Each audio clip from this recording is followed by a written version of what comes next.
Hello students, हम लोग प्रश्नावली 11.4 पे हैं और यहाँ क्या कह रहा है क्वेश्चन में, निम्नलिखित प्रश्न 7 से 15 तक प्रत्येक में दिए गए प्रतिबंधों को संतुष्ट करते हुए अति परवलय का समीकरण ज्ञात कीजिए। चलिए हम लोग क्वेश्चन नंबर 7 से देखते हैं।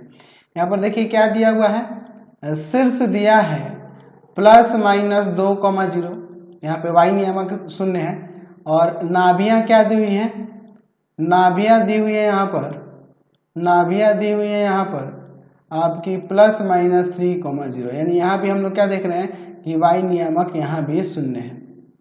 ठीक है, तो इसका मतलब यह हुआ कि अति परवलय, अति परवलय, अति परवलय x अक्ष के अनुदिश होगा, x अक्ष के अनुदिश होगा, अनुदिश होगा, है ना। तो अति परवलय का समीकरण क्या होगा, अति परवलय का समीकरण, अति परवलय का समीकरण, अति परवलय का समीकरण x² / a² - y² / b² = 1 के रूप में होगा, इसी रूप में होगा। और यहाँ ये देखो शीर्ष दिया है तो हमें a का वैल्यू मिल जाएगा 2 और नाभि दी हुई है तो यहाँ पे c का वैल्यू मिल जाएगा 3। ठीक है, तो अगर हमें b निकालना है तो क्या होगा, √c² - a², यानी √3² - 2², 9 - 4, √5 हो जाएगा, √5 हो जाएगा b के वैल्यू।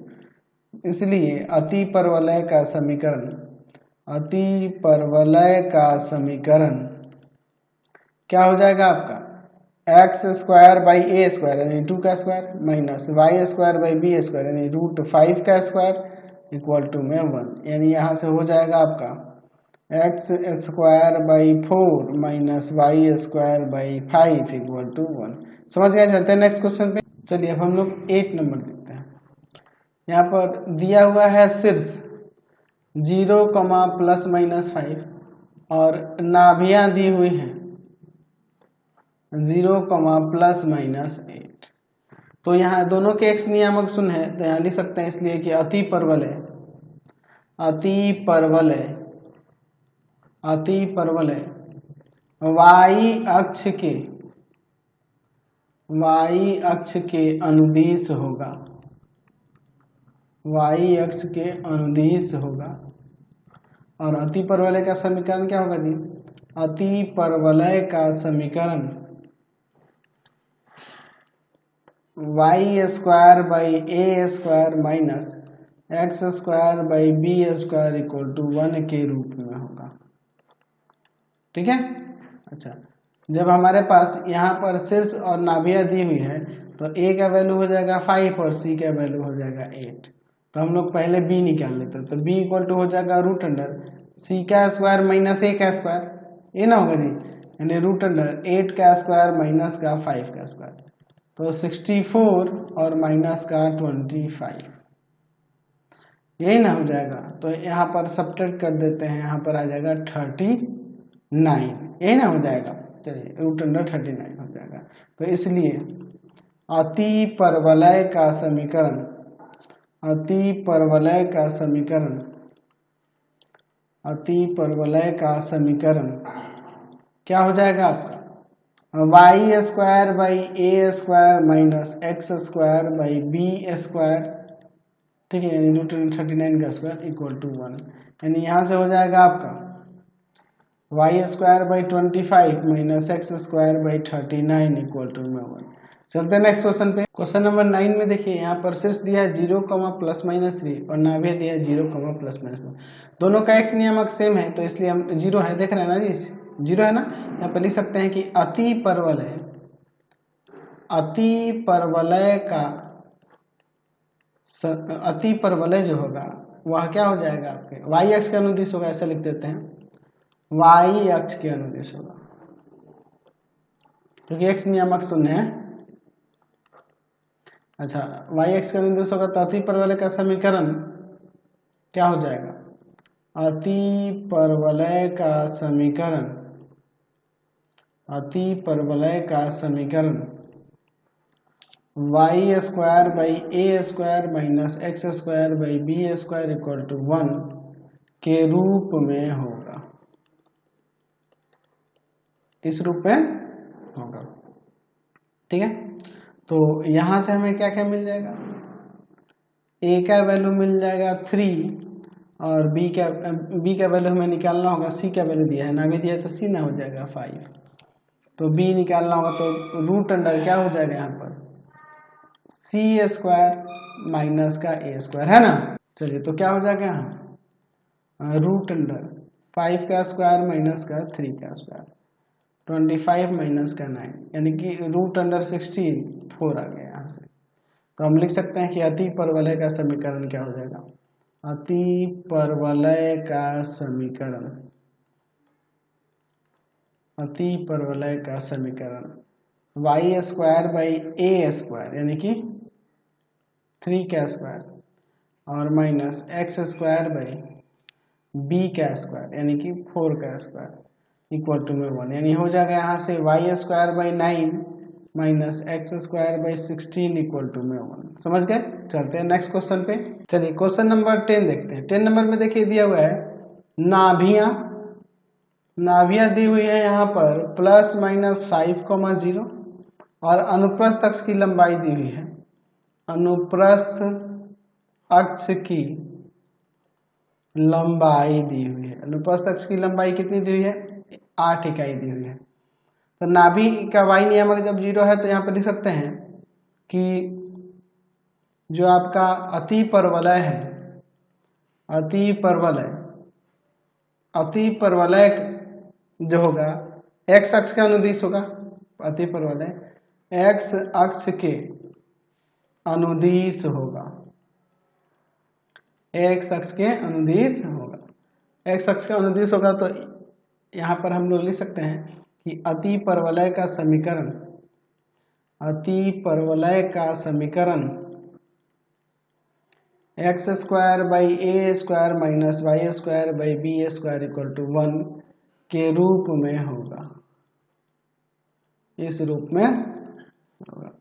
तो यहाँ पर जब ये नाभि दी हुई है तो सी का मान यहाँ पे क्या हो जाएगा 5, अनुप्रस्थ अक्ष की लंबाई दी हुई है, अनुप्रस्थ अक्ष की लंबाई दी हुई है, अनुप्रस्थ अक्ष की लंबाई दी हुई है 8, तो ये 2a होता है ना इक्वल टू में 8, इस जगह डिवाइड में a का वैल्यू 4, a का वैल्यू 4 आ गया, c दिया ही है तो हम लोग b निकाल सकते हैं यहाँ पे c square minus a square करके, है ना। तो यहाँ पे हो जाएगा 5 का स्क्वायर माइनस 4 का स्क्वायर, सॉल्व करते हैं 25 माइनस का 16 यानी रूट अंडर 9, रूट अंडर 9 का मतलब हो गया 3, b का मान आ गया। तो हम लोग यहाँ पे लिख सकते हैं, इसलिए अति परवलय का समीकरण, अति परवलय का समीकरण क्या हो जाएगा आपका x square by a square minus y square by b square यानी 3 का स्क्वायर इक्वल टू 1, यानी एक्स स्क्वायर बाई 16 माइनस का y square by 9 equal to में 1, यही आपका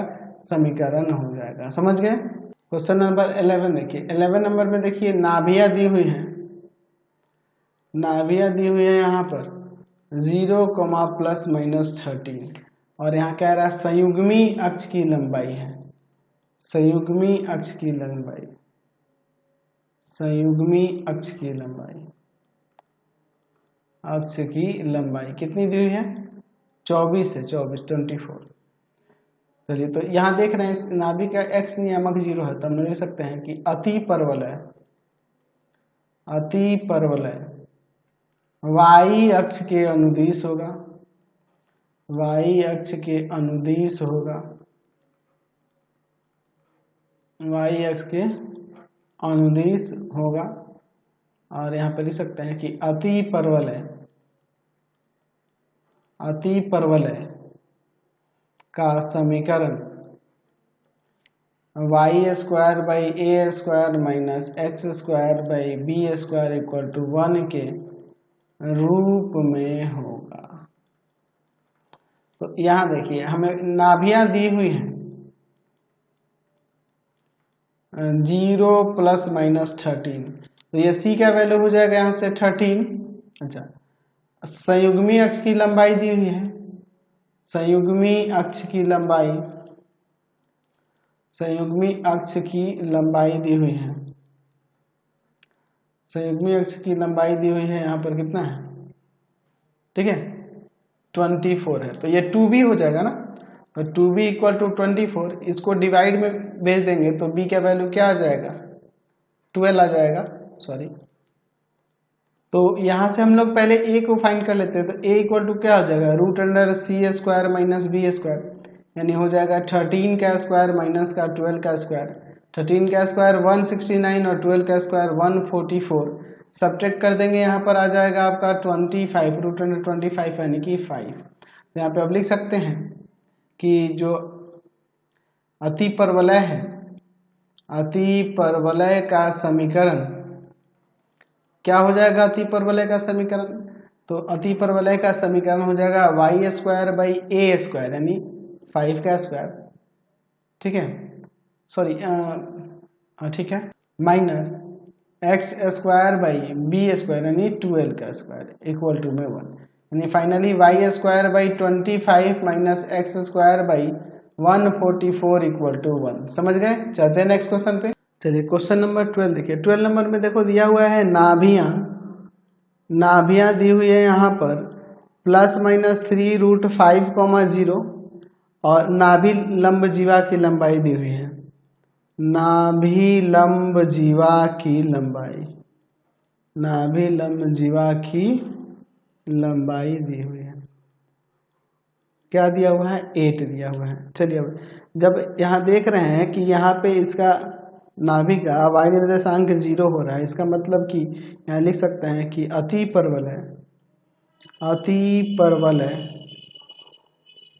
अतिपरवलय x अक्ष के अनुदिश होगा, x अक्ष के अनुदिश होगा।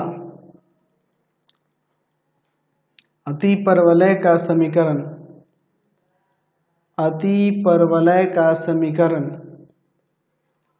x² minus y² b² equal to 1 के रूप में होगा।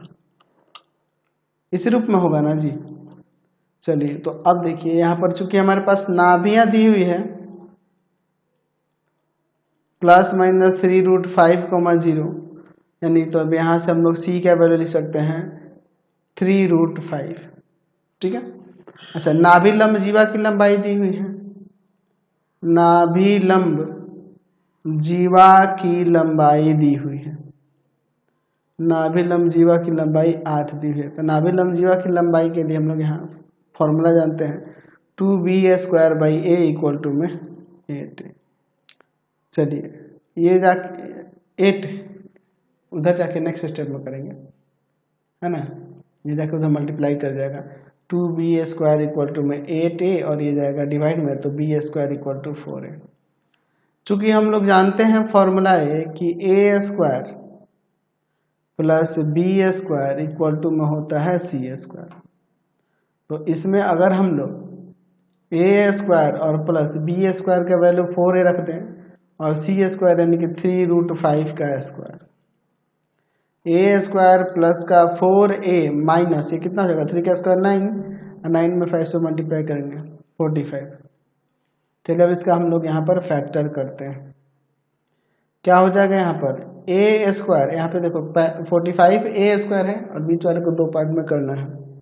तो एक काम करते हैं हम लोग, प्लस का 9a माइनस का 5a माइनस का 45 इक्वल टू 0। देखो घटेगा तो 4a और गुना होगा तो इन दोनों के गुणनफल के बराबर। a कॉमन करेंगे, यहाँ a प्लस 9 बच जाएगा, माइनस 5 कॉमन करेंगे a प्लस 9 बच जाएगा। दोनों ब्रैकेट में सेम है, a प्लस 9 को कॉमन कर लो, यहाँ पर a यहाँ पर माइनस इक्वल टू 0। तो यहाँ से a का वैल्यू माइनस का 9 आएगा और प्लस का 5 आएगा।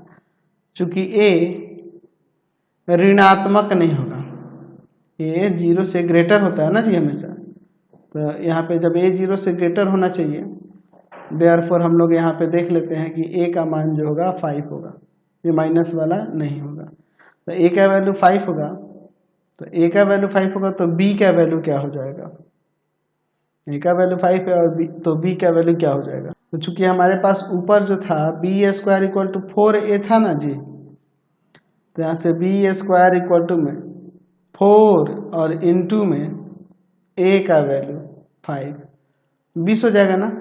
तो इसलिए लिख सकते हैं बी स्क्वायर का वैल्यू है अति परवलय का समीकरण, अति परवलय का समीकरण, अति परवलय का समीकरण क्या हो जाएगा यहाँ पर? अति परवलय का समीकरण x square by a square minus y square by b square यानी 20 इक्वल टू 1, यानी हो जाएगा एक्स स्क्वायर बट्टा 25 माइनस का वाई स्क्वायर बट्टा 20 इक्वल टू में 1। समझ गए? कोई दिक्कत नहीं है।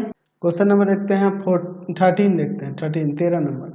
नाभियाँ दी हुई है, नाभियाँ दी हुई है प्लस माइनस 4,0 और नाभि लंब जीवा की लंबाई दी हुई है, नाभि लंब जीवा की लंबाई दी हुई है, नाभि लंब जीवा की लंबाई, जीवा की लंबाई दी हुई है। नाभि लंब जीवा की लंबाई कितनी दी हुई है? 12 दी है। तो यहाँ पे हम लोग क्या देख रहे हैं, इसका y नियामक 0 है, तो यह भी जो अति परवलय होगा x अक्ष का अनुदिश होगा। अति परवलय x अक्ष के अनुदिश होगा, x अक्ष के अनुदिश होगा, x अक्ष के अनुदिश होगा। समझो ना, अति परवलय क्या हो जाएगा? x अक्ष के अनुदिश होगा। और अति परवलय का समीकरण जो होगा, अति परवलय का समीकरण, अति परवलय का समीकरण क्या हो जाएगा? X square by a square minus y square by b square equal to 1 के रूप में होगा। ठीक है, तो यहां से देखिए क्या हो जाएगा, जब नाभियां दी हुई है, यहाँ पर नाभियां दी हुई है प्लस माइनस 4,0, तो यहाँ से आपका सी का मान क्या हो जाएगा? 4 हो जाएगा। अच्छा, नाभि लंब जीवा की लंबाई 12 दी हुई है।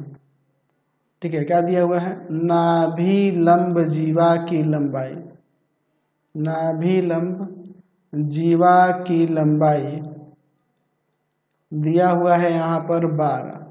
नाभि लंब जीवा की लंबाई कितनी दी है? 12। तो इसका होता है 2b स्क्वायर बाई ए ना। तो यहाँ से बी स्क्वायर इक्वल टू क्या हो जाएगा? ये जाके ऊपर गुना कर गया आ जाएगा भाग में, 6a हो जाएगा।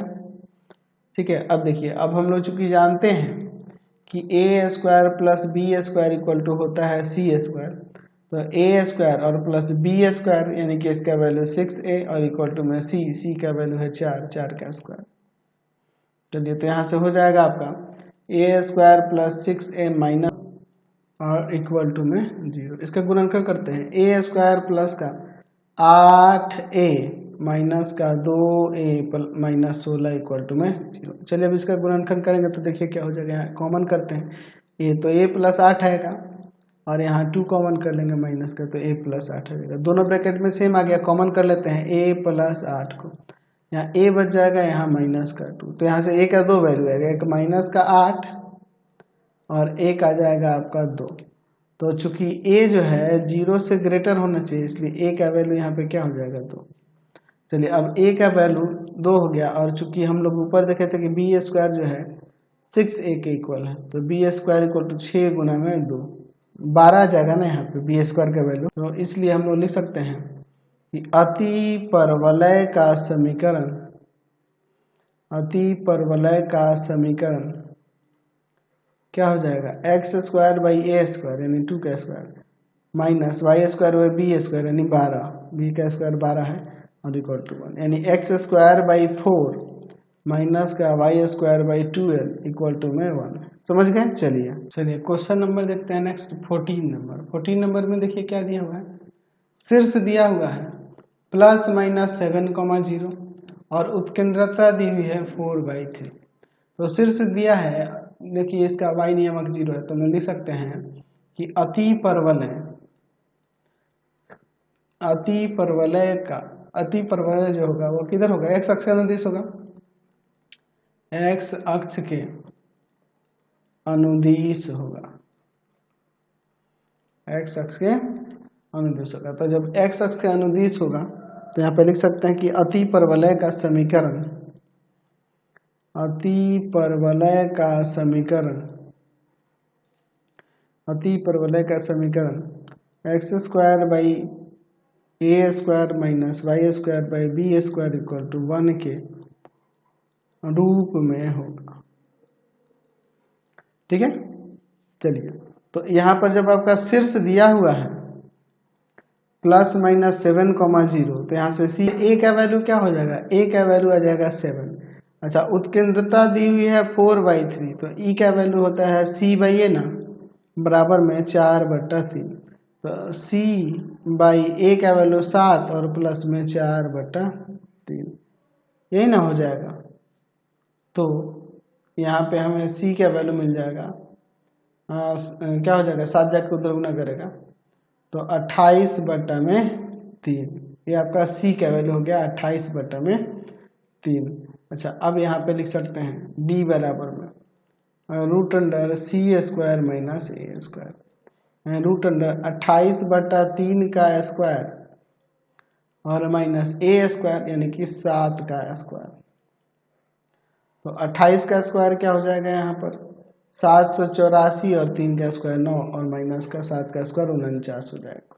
चलिए अब आगे यहाँ पर हम लोग इसे सॉल्व करते हैं, तो क्या हो जाएगा सॉल्व करने पर, यहाँ तो रूट अंडर, यहाँ पर हम लोग एलसीएम ले लेते हैं, एलसीएम हो जाएगा 9, यहाँ पे हो जाएगा 784 और माइनस का 49 में 9 से गुना हो जाएगा ना जी, 49 गुना 9 तो आ जाएगा 441। ठीक है, चलिए अब इसके बाद देखिए तो हो जाएगा, यहाँ पे आ जाएगा रूट अंडर 343/9। ठीक है, तो आप इसको एक काम कर दो, यहाँ पर रूट में ही रहने दो 343 को और बटा में आपका 3, ये बी का वैल्यू हो जाएगा। ठीक है, तो अब इसके बाद हम लोग लिखेंगे अति परवलय का समीकरण, अति परवलय का समीकरण x² यानी a का वैल्यू था 7 माइनस y² यानी √343 का स्क्वायर बटा में 3 बराबर में 1, ये 3 का स्क्वायर हो जाएगा, पूरे के ऊपर स्क्वायर है, समझे ना बात को। चलिए तो यहाँ x²/49 हो जाएगा माइनस ये 3 का स्क्वायर 9 ऊपर चला जाएगा, ये स्क्वायर हो रहा है तो 9y² बटा में √343 का स्क्वायर 343 हो जाएगा और इक्वल टू, समझ गए। नेक्स्ट क्वेश्चन देखते हैं 15 नंबर। 15 नंबर में देखो दिया है नाभियां 0 ± √10 है तथा 2 3 से होकर जाता है अति परवलय, उसका समीकरण निकालना है। तो यहाँ पर जब नाभियां दी हुई है 0, ±√10 तो हम लोग लिख सकते हैं कि अति परवलय y अक्ष के अनुदिश होगा, y अक्ष के अनुदिश होगा। ठीक है, y अक्ष के अनुदिश होगा और अति परवलय का समीकरण y² minus x² equal to 1 के रूप में होगा। ठीक है, इस रूप में होगा। अच्छा देखो यहाँ पर हमारे पास नाभि दी हुई है, नाभियां दी हुई है ना जी, 0 ± √10, इसका मतलब यहाँ से है कि c का वैल्यू हो जाएगा √10, c का वैल्यू √10 हो जाएगा। अब देखिए इसके बाद c का वैल्यू √10 हो गया, चूंकि हम लोग जानते हैं कि a² + b² equal to c² होता है ना, तो a² + b² इक्वल टू में हो जाएगा √10 का स्क्वायर, √10 का स्क्वायर 10, हम लोग यहाँ से b² का वैल्यू निकाल लेते हैं पहले ही, 10 माइनस का a²। अब देखिए अति परवलय जो है ना, अति परवलय बिंदु 2, 3 से होकर जाता है,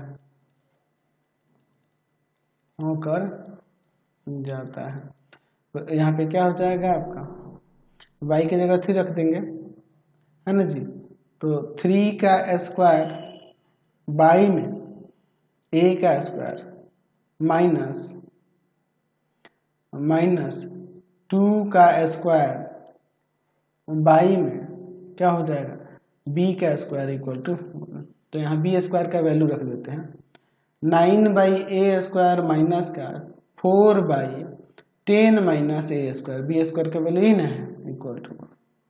चलिए अब यहाँ पर हम लोग ना एलसीएम ले लेते हैं, a स्क्वायर इंटू में 10 माइनस a स्क्वायर, इसमें से डिवाइड करेंगे, ये जाकर ऊपर मल्टीप्लाई करेगा तो 9 इंटू में 10 माइनस a स्क्वायर, फिर माइनस इसमें से डिवाइड करेंगे, ये जाकर ऊपर मल्टीप्लाई कर देगा, यही ना हो जाएगा। चलिए अब आगे सॉल्व करते हैं, तो यहाँ पर हो जाएगा 90 माइनस का 9a स्क्वायर माइनस का 4a स्क्वायर बाई में a स्क्वायर इंटू में 10 minus a square equal to में 1, समझे ना। चलिए आगे सॉल्व करते हैं, तो ऊपर हो जाएगा आपका 90 माइनस का 13a स्क्वायर, और ये मल्टीप्लाई करके उधर ले जाके मल्टीप्लाई कर देते हैं, तो 10a स्क्वायर, ठीक है, और माइनस का a का पावर 4, इसको इधर ले जाते हैं तो प्लस का a का पावर 4, और ये 10 प्लस का जो है इधर आके माइनस का हो जाएगा, यानी कि माइनस का 23a स्क्वायर और प्लस का 90 इक्वल टू में 0, यही ना होगा। चलिए अब इसका यहाँ पर फैक्टर करते हैं, a का पावर 4 माइनस का 18a स्क्वायर माइनस का 5a स्क्वायर प्लस का 90 इक्वल टू 0, इन दोनों में से कॉमन करते हैं a स्क्वायर, तो यहाँ a स्क्वायर माइनस में 18 आ जाएगा, a स्क्वायर माइनस में 18 और माइनस इसमें से 5 कॉमन करते हैं तो a स्क्वायर माइनस 18, दोनों ब्रैकेट में सेम आ गया, कॉमन कर लेते हैं, a स्क्वायर माइनस 18 इंटू में a square minus 5 equal to 0, यहाँ a स्क्वायर का वैल्यू एक 18 भी मिलेगा और एक आपका 5 भी मिलेगा। अच्छा, हम लोग जानते हैं कि c जो होता है ग्रेटर होता है ऐसे, दैट इज इसका स्क्वायर भी इससे ग्रेटर होगा, क्योंकि यहाँ पे ये c a जो भी है यहाँ पर कोई इंटीजर है, देख रहे हैं ना, तो यहाँ c स्क्वायर क्या हो जाएगा a स्क्वायर से ग्रेटर होगा, इसका मतलब कि a स्क्वायर का वैल्यू होगा 5, क्यों, क्योंकि c स्क्वायर जो है क्या है, तो c का वैल्यू देखो ऊपर यहाँ पर था आपका c का वैल्यू √10, तो c का वैल्यू 10 है ना, c स्क्वायर का वैल्यू 10 होगा, c का वैल्यू √10, तो c स्क्वायर का वैल्यू क्या होगा 10 होगा, तो ये हमेशा इससे ग्रेटर होना चाहिए, इसलिए स्क्वायर का हम लोग 18 नहीं लिए, तो यहाँ से b स्क्वायर इक्वल टू क्या हो जाएगा c square minus a square, यानी 10 माइनस 5 आ जाएगा। इसलिए अति परवलय का समीकरण, अति परवलय का समीकरण क्या हो जाएगा आपका y square by b square यानी 5 minus x square by a square यानी 5 इक्वल टू में 1, समझ गए। तो ये आपका एक्सरसाइज कंप्लीट हो गया। नेक्स्ट वीडियो में आगे क्वेश्चन देखेंगे। आपको हमारे 3 चैनलों को सब्सक्राइब करना होगा। पहला है path finder classes Chhapra, path finder classes Chhapra. दूसरा है हमारे पास भारती भवन रविकांत सर, भारती भवन रविकांत सर, और तीसरा चैनल है रविकांत सर के नाम से। तीनों को सब्सक्राइब कर लेंगे। इससे रिलेटेड वीडियो के लिए सीधे डिस्क्रिप्शन में जाएंगे, इससे रिलेटेड नोट्स के लिए गूगल पे जाके सर्च करेंगे www.ravikantsir.in और यहाँ पर जाकर आप सभी क्लासेस के नोट्स और उनके PDF को डाउनलोड कर सकते हैं, पढ़ सकते हैं। इंस्टाग्राम और फेसबुक पे जाके पाथ फाइंडर क्लासेस छपरा को लाइक एंड फॉलो करना नहीं भूलेंगे। Thanks for watching the video.